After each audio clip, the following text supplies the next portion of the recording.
Құрметті тыңдаушылар, сіздерге сыбайлас жемқорлыққа қарсы саясаттың қолданбалы аспектілері курсына қош келдіңіздер дегім келеді. Алдымен осы курсты таңдағандарыңыз үшін алғысымды білдіремін. Менің есімім Айбек Қабылдин, Қазақстан Республикасы президентінің жанындағы Мемлекеттік басқару академиясының сыбайлас жемқорлыққа қарсы іс-қимыл мәселелерін зерттеу орталығының сарапшысы болып табыламын.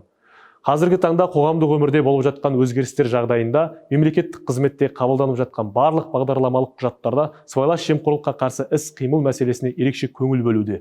Осыған байланысты мемлекеттік қызметкерлердің бойында сыбайлас жемқорлық феномені туралы тұтас түсінікті қалыптастыру, сыбайлас жемқорлыққа деген төзімсіздікті қалыптастыру осы курстың негізгі мақсаттарының бірі болып табылады. Сондай-ақ, құрметті тыңдаушылар, осы курсты тыңдау барысында сіздер Қазақстан Республикасында сыбайлас жемқорлыққа қарсы саясаттың ерекшеліктерімен, инновациялық инструменттерімен, осы бір зұлымдықтың кәсіпкерлік ахуалға, экономикаға, әлеуметтік жағдайға кері әсерімен танысатын боласыздар. Сонымен қатар сыбайлас жемқорлыққа қарсы заңнаманың қалыптасу кезеңдерін білетін боласыздар. Аталған курстың негізгі айырмашылығы, негізгі ерекшелігі тек қана теориялық білімді қамтуында емес, сонымен қатар соңғы тәжірибелік білім мен дағдыларды қамтығандығында.